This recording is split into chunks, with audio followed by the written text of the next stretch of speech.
तो जरूर आप क्लास को देखिएगा और क्लास को शेयर कीजिएगा। चैनल पर पहली बार आए हैं तो चैनल को सब्सक्राइब जरूर कर लीजिएगा। तो चलिए स्टार्ट कर देते हैं आज की क्लास। और बिल्कुल आप सभी जो एमपी पटवारी का एग्जाम देना चाहते हैं तो बिल्कुल आप एमपी के चैनल पर जाकर और ग्रुप 4 ग्रुप 2 सब ग्रुप 4 की जो अभी वैकेंसी आई है, पीएसबी ने अपना कैलेंडर जारी किया है तो उसमें आई है, तो आप जरूर उसको उन क्लासेस को भी देखिएगा। चलिए स्टार्ट कर देते हैं। अच्छा, 1 सेकंड रुकिएगा,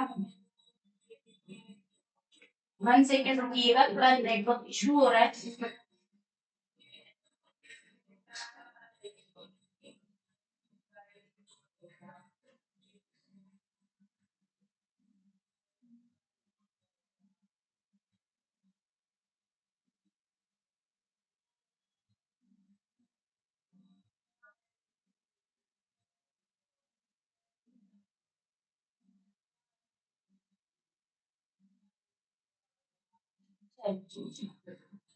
ठीक हो चुका है, 1 सेकंड रुकिएगा। हाँ,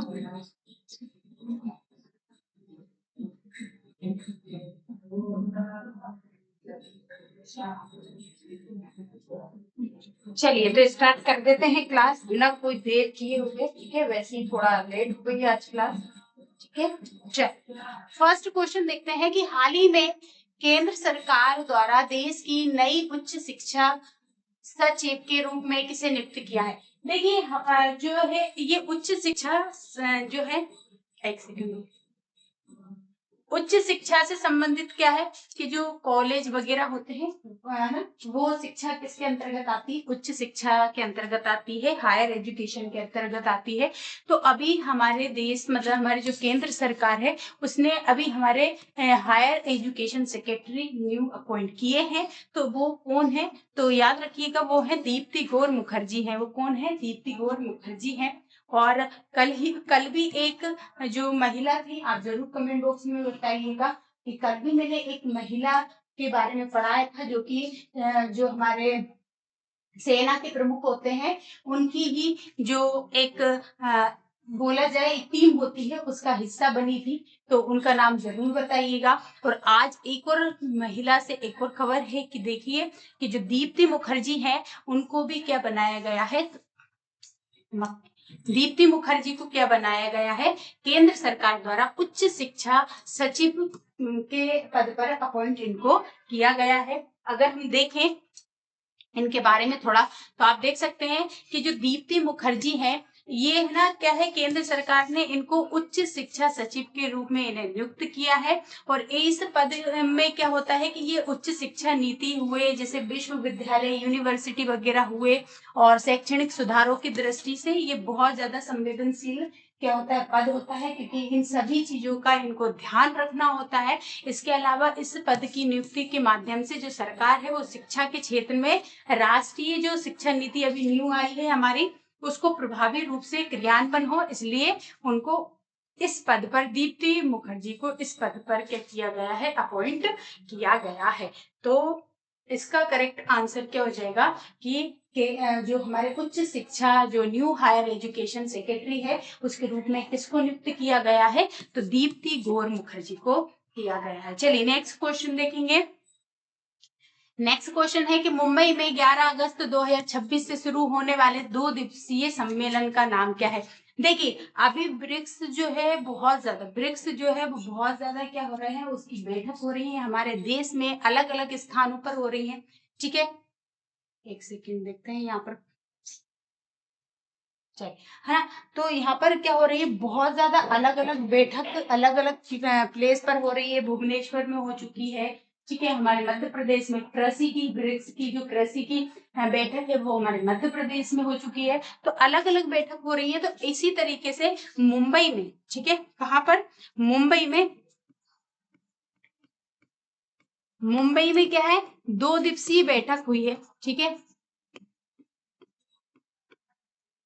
ये भी किसकी हुई है, ब्रिक्स की 2 दिवसीय बैठक हुई है। और इस जो ये जो बैठक हुई है मुंबई में 2 दिवसीय, इस बैठक को नाम क्या दिया गया है, तो इस बैठक को नाम दिया है ब्रिक्स फ्रेंडशिप सिटीज कॉन्क्लेव 2026। इसमें क्या है, जितने भी ब्रिक्स देश हैं, ठीक है, ब्रिक्स देश कौन कौन से हैं? तो ब्रिक्स का फुल फॉर्म जो है वो उन्हीं के जो उसमें जो देश है उन्हीं के नाम पर ये ब्रिक्स का नाम है। B4 होता है ब्राजील है इसमें, ठीक है, कौन है? ब्राजील है।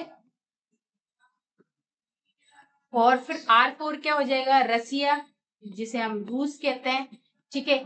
I4 क्या हो जाएगा? इंडिया। C4 क्या है? चाइना, ठीक है, चाइना। और H4 क्या हो जाएगा? साउथ अफ्रीका,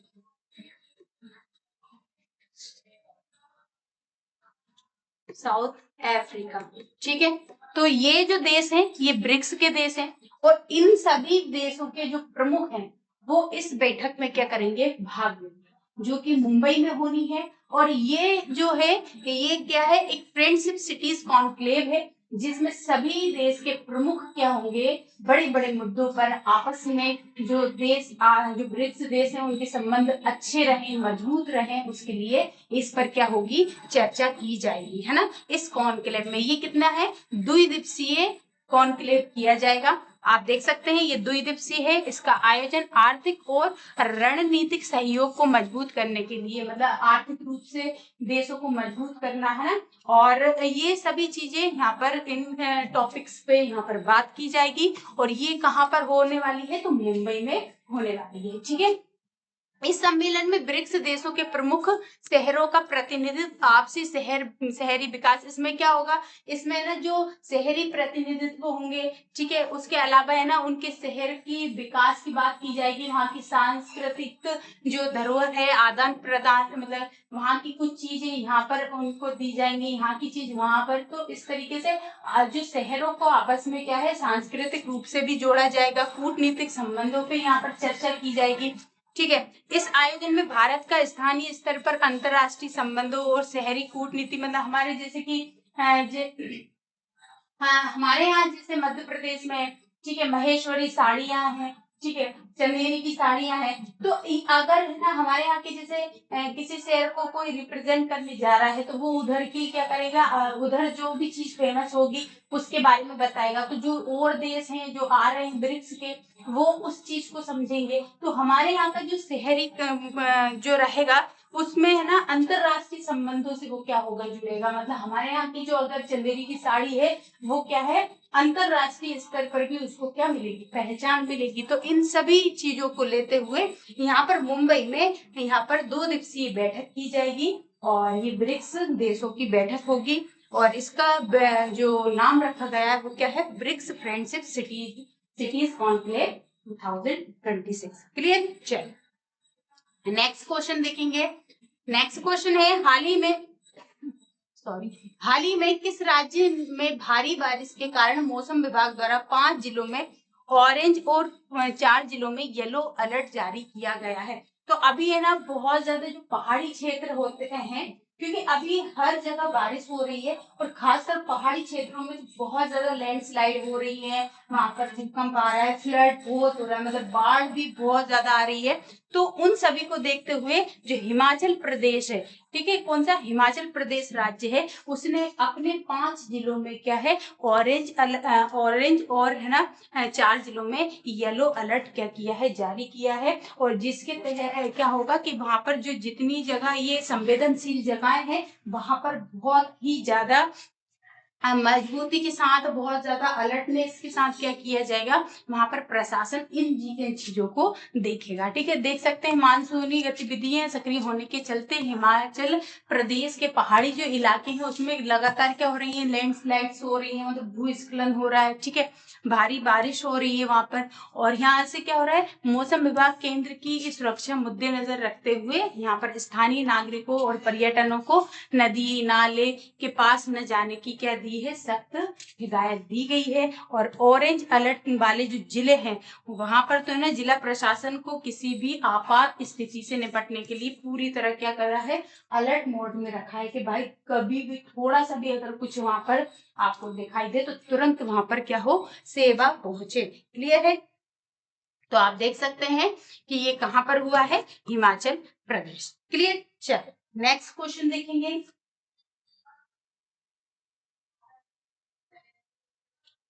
चलिएगा नेक्स्ट क्वेश्चन देखते हैं। नेक्स्ट क्वेश्चन है, इस वर्ष हरिद्वार कावड़ यात्रा के दौरान कितने अधिक शिव भक्तों द्वारा गंगा जल लेने का नया रिकॉर्ड बनाया है। देखिए अभी है ना क्या है, सावन जो है वो महीना चल रहा है, तो इसमें है ना कावड़ यात्रा बहुत ज्यादा इसी में आती है। ठीक है, तो जिसमें क्या होता है, जो हमारा हरिद्वार है, ठीक है, उत्तराखंड में जो हरिद्वार है, वहां पर है ना कावड़ यात्रियों ने बहुत सारे मतलब गंगा जल लेने का एक नया रिकॉर्ड बनाया है। और ये लगभग कितना, तो कितने लोगों ने वहां पर जो मतलब अधिसूचित हुए होंगे, जो उनकी संख्या बताई जा रही है हरिद्वार में, तो कितना है 4.43 करोड़ व्यक्तियों ने, करोड़ से भक्तों ने क्या किया है, कावड़ के लिए वहां से गंगा जल लेने गए थे। ठीक है, देख सकते हैं इस वर्ष कावड़ यात्रा में देश के कोने कोने से आए 4.43 करोड़ से अधिक श्रद्धालुओं ने यहाँ पर पहुंचकर गंगा जल उठाया है। और फिर इतनी भारी संख्या में श्रद्धालुओं के आने के बावजूद यहाँ की पुलिस प्रशासन ने बहुत अच्छे से इंतजाम किया, सुरक्षा यातायात का बहुत अच्छे से इंतजाम किया है। और ये अपने आप में क्या है, एक रिकॉर्ड यहाँ पर बन गया है। क्लियर है। चलिए नेक्स्ट क्वेश्चन देखेंगे। क्वेश्चन है, हाल ही में किस रणनीतिक दल गठबंधन द्वारा संसद परिषद में मंगल मिलन कार्यक्रम का आयोजन किया गया है। देखिए ये जो मंगल मिलन है, ठीक है, सबसे पहले तो ये जो मंगल मिलन है, ये मंगल मिलन एक क्या किया गया है, कार्यक्रम है। ये क्या है, एक कार्यक्रम रखा गया है। और ये कहाँ पर रखा, तो यहाँ ये जो हमारी संसद है, पार्लियामेंट है, उसमें ये कार्यक्रम रखा गया था। और ये कार्यक्रम जो है ये किसने, एनडीए जो सरकार है, ठीक है, एनडीए गठबंधन जो है, ठीक है, कौन सा, एनडीए गठबंधन, इसने ये कार्यक्रम चालू किया है। और इस कार्यक्रम में क्या है कि जो एनडीए इन्होंने क्या है कि सभी मतलब एनडीए जो ग्रुप है उसमें सभी में एकता बनी रहे। ठीक है, नए नए मुद्दों पे चर्चा करें वो, और जो भी मुद्दा है अभी उस पे चर्चा जो हो तो उनमें सबकी सहमति हो, तो इस सब चीज को देखते हुए एक कार्यक्रम रखा गया, और जो कि कौन सा है, मंगल मिलन कार्यक्रम का नाम उसको दिया गया है। ठीक है, आप देख सकते हैं यहाँ पर। और अच्छा, ये जब मंगल मिलन कार्यक्रम चल रहा था उस समय वहां पर संसद में हमारे पीएम भी मौजूद थे। ठीक है, तो प्रधानमंत्री नरेंद्र मोदी की उपस्थिति में संसद परिसर में क्या है, एनडीए की जो सांसद हैं उन्होंने मिलकर क्या है, मंगल मिलन कार्यक्रम रखा। और इस मंगल मिलन कार्यक्रम में के दौरान क्या है, राष्ट्रीय जनतांत्रिक गठबंधन, इसका फुल फॉर्म है ना, एनडीए का फुल फॉर्म क्या है, राष्ट्रीय जनतांत्रिक गठबंधन के नेताओं ने मिलकर क्या है, हमारा राष्ट्रीय ध्वज को लहराया। और फिर इसका उद्देश्य सिर्फ इतना ही था कि जो सत्ता पक्ष के भीतर आपसी तालमेल है वो बना रहे, एकजुटता जो है वो बनी रहे, यूनिटी बनी रहे, और जो भी रणनीति है आगामी उन पर चर्चा हो और अच्छे से बात हो। ठीक है, तो ये उद्देश्य के साथ यहाँ पर क्या है, मंगल मिलन कार्यक्रम रखा गया था एनडीए के द्वारा। ठीक है, अच्छा हमारे एक क्वेश्चन आएगा पहले स्वतंत्रता दिवस का, फिर इसी में बताएंगे। ठीक है, मैं इसी में बताऊंगी। स्वतंत्रता दिवस 2026 से ठीक पहले लाल किले के पास सुरक्षा के मद्देनजर किस अभ्यास की शुरुआत की गई थी।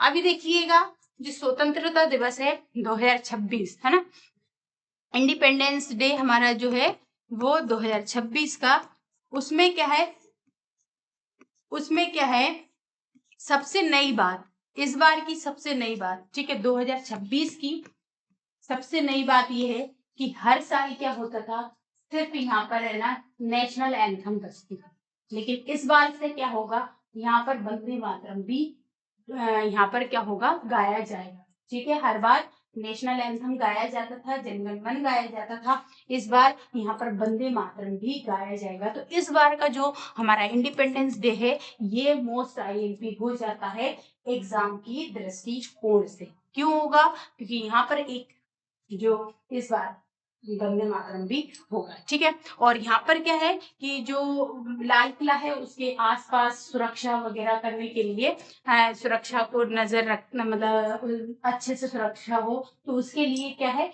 जो 21 गन सैल्यूट जो है उसकी क्या हो रही है, रिहर्सल हो रही है। वहां पर वो क्या कर रहे हैं, अभ्यास कर रहे हैं, किसके लिए, कि लाल किले के पास सुरक्षा को देख रेख करने के लिए, है ना। आप देख सकते हैं कि स्वतंत्रता दिवस समारोह के मुख्य आकर्षण और प्रोटोकॉल के तहत लाल किले के आसपास क्या है कि जो 13 गन सैल्यूट होता है, मतलब सॉरी 21 गन सैल्यूट, मतलब 21 तोपों की सलामी वाला जो ग्रुप है वो अभ्यास कर रहा है। और लाल किले और उसके आसपास के क्षेत्र में जो एसपीजी होती है, ठीक है, जिसको अर्धसैनिक बल होते हैं, दिल्ली पुलिस है, ये सभी त्रिस्तरीय सुरक्षा वगैरह के लिए तैनात किए जाएंगे। और 15 अगस्त को देश के प्रधानमंत्री क्या करेंगे, राष्ट्र ध्वज फहराते हैं और नेशनल एंथम गाते हैं। तो ये तो मेन पॉइंट क्या था यहाँ पर,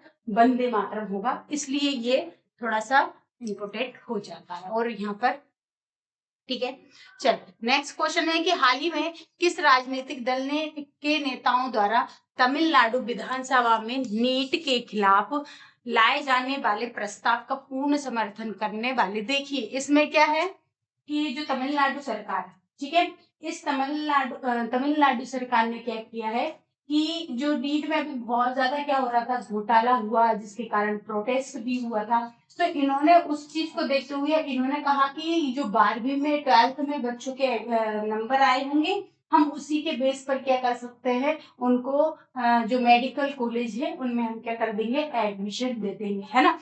तो ये जो है इसके लिए क्या है, इन्होंने एक प्रस्ताव रखा है। और अभी तमिलनाडु में जो सरकार है वो सरकार किसकी है सॉरी सरकार किसकी है, डीएमके की सरकार है। तो डीएमके जो है इनकी सरकार है, तो इन्हीं ने ये क्या करा होगा, प्रस्ताव लेकर आए होंगे। ठीक है, तो इसके तहत क्या होगा, जो 12th में जो बच्चे जितने मार्क्स लाया होगा, मतलब उसको उसी बेस पर क्या कर दिया जाएगा, मेडिकल कॉलेज में एडमिशन दे दिया जाएगा, है ना। आप देख सकते हैं डीएमके जो तमिलनाडु राजनीति में नीट परीक्षा के विरोध का मुद्दा लगातार गरमाया हुआ है, इसको लेकर है ना विधानसभा में सर्वसम्मति से बनाने की मांग उठी है। इस पार्टी ने क्या करा है, जो छात्रों के भविष्य का हवाला देते हुए इसको कड़ा रुख अपनाया और उन्होंने कहा है कि चिकित्सा प्रवेश परीक्षा नीट को लेकर अलग अलग राज्य में केंद्र के बीच में विवाद लंबे समय तक चल रहा है। और ये तो थोड़ा सा ऐसे ही है, उसको कोई दिक्कत नहीं। बस इतना याद रखिएगा कि जो तमिलनाडु सरकार है उसने प्रस्ताव पारित किया है, जिसके तहत क्या होगा कि जो 12th में नंबर आए होंगे उसके बेस पर ही क्या कर दिया जाएगा, मेडिकल कॉलेजेस में बच्चों को एडमिशन दिया जाए। ऐसा अभी ये प्रस्ताव वहां पर चल रहा है। ठीक है, डीएमके वहां पर क्या है, तमिलनाडु में जो एक साउथ के कोई हीरो भी है, वही उनके क्या बने हैं, मुख्यमंत्री बने हैं ना, शायद विजय मिजे करके उनका नाम है। ठीक है, वो उनके विजय जोसेफ करके है, वो वहां के क्या है अभी मुख्यमंत्री। ठीक है, चलो नेक्स्ट क्वेश्चन देखेंगे, युवाओं को एकजुट करने के उद्देश्य से जेनजी राइजिंग अभियान की शुरुआत पटना में किसके द्वारा की गई है। देखिए अभी जेनजी बहुत ज्यादा एक्टिव हो चुके हैं, ठीक है, आपने देखा भी होगा नीट के प्रोटेस्ट में कितने एक्टिव थे। तो उन सभी को है ना एकजुट करने के उद्देश्य से जो जेएनजी राइजिंग अभियान चालू हुआ है, कौन सा हुआ है, ठीक है, ये कौन सा अभियान हुआ है, जेएनजी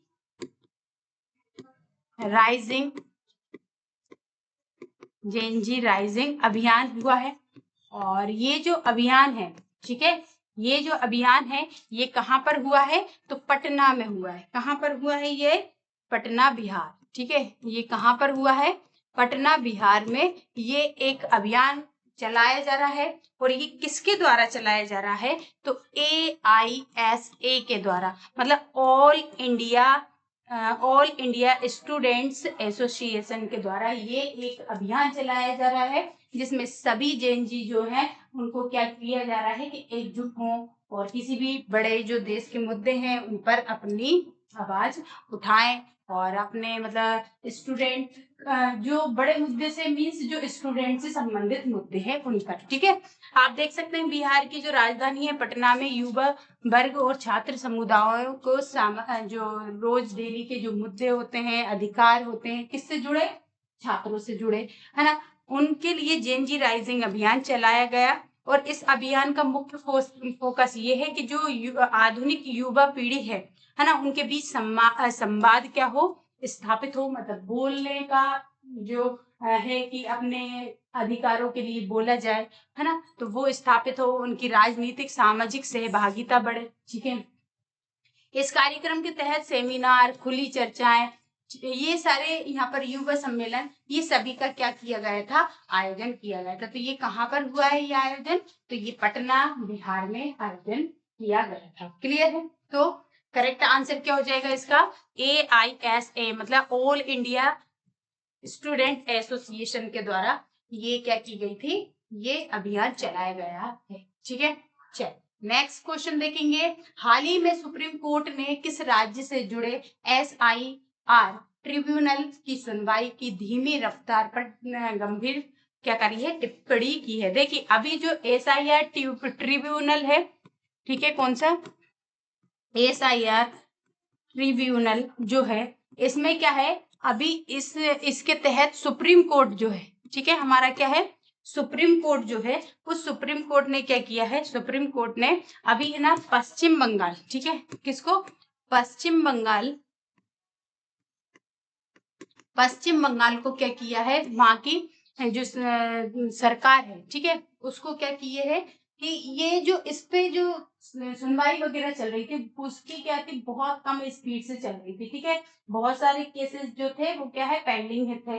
तो भाई सुप्रीम कोर्ट ने कहा कि भाई इतनी धीरे धीरे अगर आप काम करेंगे तो अगले चुनाव तक तो ये चलते ही रहेगा, ये मुद्दे ही चलता रहेगा, इसलिए आप इसको क्या करें, त्वरित करने का काम करें। तो इसलिए सुप्रीम कोर्ट ने किसको, पश्चिम बंगाल जो है, ठीक है, किसको, पश्चिम बंगाल जो सरकार है उसको हिदायत दी है। ठीक है, आप देख सकते हैं कि जो सुप्रीम कोर्ट है उसने पश्चिम बंगाल से जुड़े मामलों की सुनवाई पर टिप्पणी करते हुए कहा है वो ये इसी रफ्तार से चलेंगे तो अगले चुनाव भी आ जाएंगे और न्यायालय की न्यायिक प्रक्रिया क्या होगी, विलंब होगी, जो कि चिंताजनक रहेगी। तो इसलिए इन सभी मामलों को आप क्या करें, जल्द से जल्द निपटाने की कोशिश करें। ठीक है, और ये मामला प्रशासनिक और कानूनी हलकों में अत्यधिक चर्चा का क्या है, विषय बना है। सबसे ज्यादा जो कानूनी मामले हैं उनको ज्यादा गंभीरता से लिया है। ठीक है, चलो, हाल ही में किस देश की संसद ने हजारों कुर्द लड़ाकों को सशर्त माफी, कंडीशनल एमेंस्टी जो देने के लिए क्या किया गया है, एक विधेयक लेकर है। अब सिंपल सी बात है, जो है ना क्या कहते हैं, ईरान है, कौन है, ईरान है, सॉरी तुर्की है ना, ईरान नहीं, तुर्की जो है, तुर्की में क्या है कि बहुत सारे वहां के ना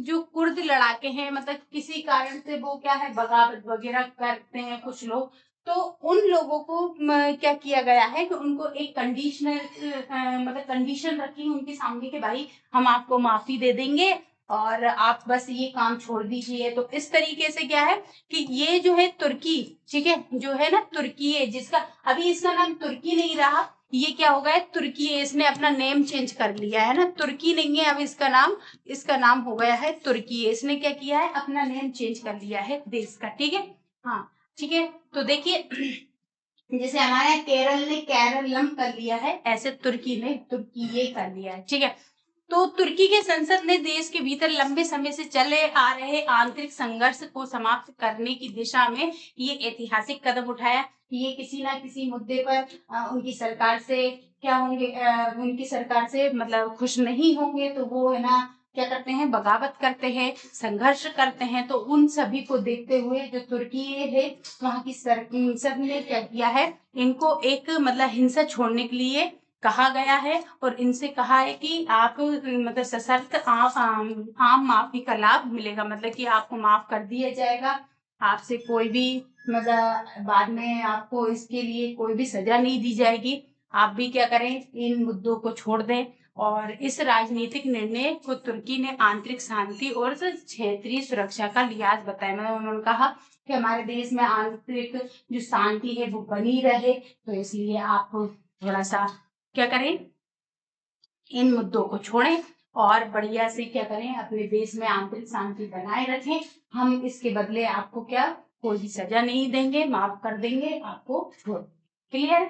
चलिए नेक्स्ट क्वेश्चन है, साइबर अपराध और एआई डिफेक्ट के बढ़ते मामलों से निपटने के लिए हाल ही में सुप्रीम कोर्ट में दायर जनहित याचिका पर सुनवाई के दौरान मुख्य न्यायाधीश ने क्या टिप्पणी की। देखिए आजकल क्या है कि जो साइबर अपराध बहुत ज्यादा क्या हो रहा है, बढ़ रहा है। अभी न्यू साइबर अपराध आया है बोस, है ना, बोस करके आया है बोस।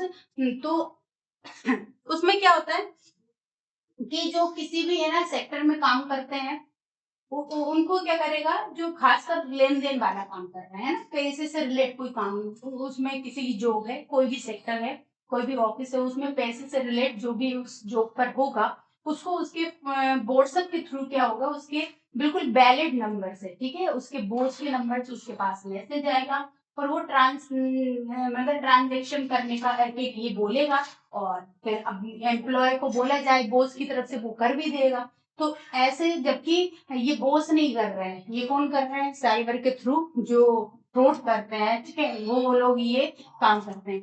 तो उनका भी ये भी इसके लिए तो अभी साइबर सेल ने एक अलर्टनेस भी जारी की है कि भाई इस तरीके का हो रहा है, थोड़ा सा अलर्ट रहे।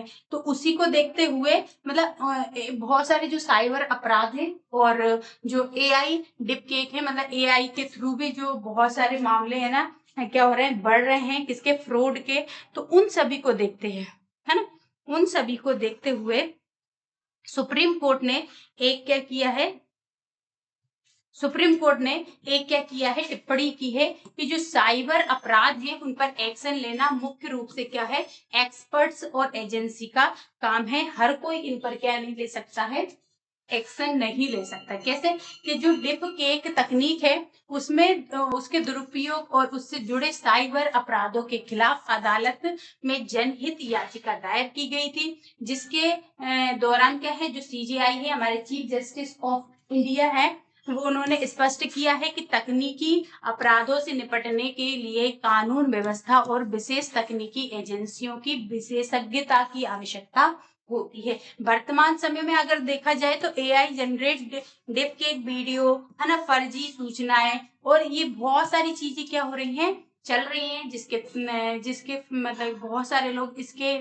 क्या आ जाते हैं, इसके जाल में आ जाते हैं और वो इनमें क्या हो जाते हैं, फंस जाते हैं, है ना। फोटो वगैरह जो एआई से है ना जनरेट हो रही है, फ्रॉड हो रहा है, तो ये सभी चीजों को देखते हुए सुप्रीम कोर्ट ने कहा है कि जो बड़ी बड़ी एजेंसी वगैरह हैं वो इन पर थोड़ा सा ध्यान दें और जो उसके विशेषज्ञ हैं वो इसको थोड़ा सा इन मामलों को देखें। क्लियर? चलो नेक्स्ट क्वेश्चन है, हाल ही में केंद्र सरकार ने किस प्रमुख विधेयक को आगे की व्यापक जांच के लिए संयुक्त संसदीय समिति के पास भेजने पर विचार किया है?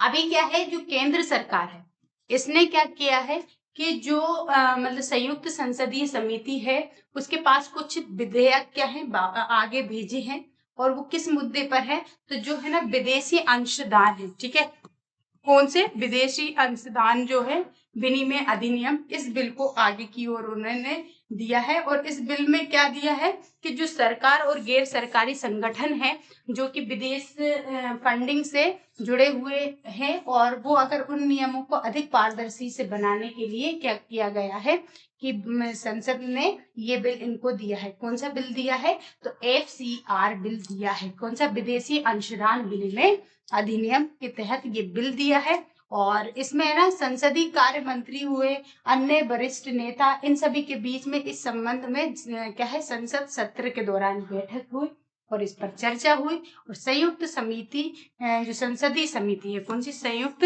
संसदीय समिति जो है वो सभी पक्षों के सुझाव को ध्यान में रखते हुए इस बिल पर अपनी क्या करी है, एक रिपोर्ट तैयार की है। ठीक है, फिर इस रिपोर्ट पर चर्चा होगी, अगर वैलिड हुई तो फिर ये बिल पास हो जाएगा, नहीं तो नहीं होगा। ठीक है, नेक्स्ट क्वेश्चन है, हाल ही में किस देश ने वेनेजुएला के प्रतिबंधित तेल टैंकरों को जब्त कर उन्हें कबाड़ में बेचने का काम किया है? तो ये सिर्फ एक ही व्यक्ति है जो ऐसे काम करता रहता है, और वो कौन है? अमेरिका। अमेरिका ने अभी क्या किया है, वेनेजुएला में के जो कुछ तेल के टैंकर हैं उनको जब्त कर लिया और उनको क्या किया है, कबाड़ में बेचने का काम भी कर दिया। ठीक है, देखिए देख सकते हैं कि जो अमेरिका ने अंतरराष्ट्रीय प्रतिबंधों के उल्लंघन करने वाले जो वेनेजुएला है उस पे 2 प्रतिबंधित तेल टैंकर हैं उनको जब्त करके कबाड़े में बेच दिया। अमेरिकी प्रशासन ने ये कार्रवाई ऊर्जा प्रतिबंधों को सख्ती दिखाने के लिए ये किया है, और वेनेजुएला के तेल निर्यात पर अमेरिकी प्रतिबंधों के कारण वैश्विक ऊर्जा बाजार और कूटनीति पर गहरा इसका क्या है, प्रभाव पड़ेगा। क्लियर? नेक्स्ट क्वेश्चन देखिए,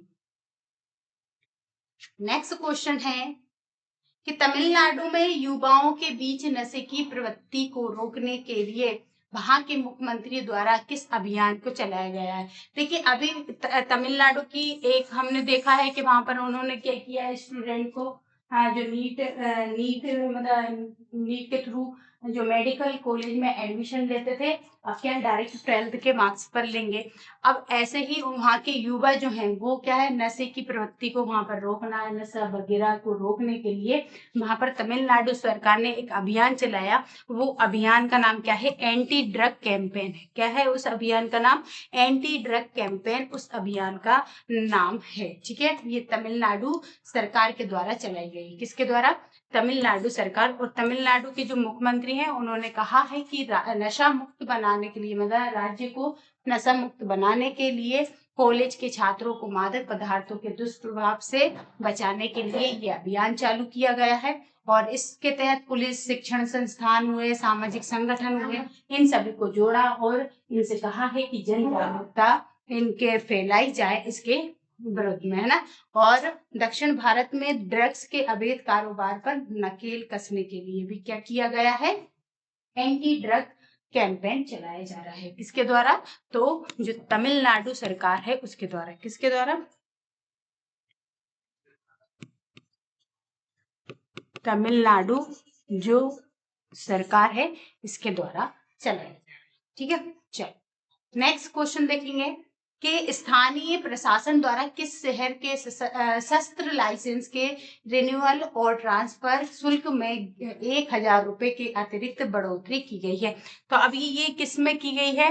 तो ये है ना यूपी का जो उत्तर प्रदेश, ठीक है, कौन सा? उत्तर प्रदेश जो है, उत्तर प्रदेश का एक शहर है आगरा। कौन सा है? आगरा। और आगरा में है ना, क्या कहते हैं, आगरा में जो लाइसेंस के रिन्यूअल और ट्रांसफर के लिए क्या करा गया है, 1000 रुपए अतिरिक्त क्या है, शुल्क लगाया गया है, बढ़ोतरी की गई है। ठीक है, देख सकते हैं उत्तर प्रदेश के आगरा जिले में शस्त्र लाइसेंस के नवीनीकरण और स्थानांतरण की प्रक्रिया को लेकर नई प्रशासनिक फीस लागू की है। इस नए आदेश के तहत अब लाइसेंस धारकों को अतिरिक्त 1000 रुपए और शुल्क चुकाना पड़ेगा। और इस शुल्क संशोधन जिला प्रशासन के आंतरिक राजस्व और शस्त्र विभाग है उसके नियमों के तहत यहाँ पर बढ़ाए गए हैं। क्लियर है?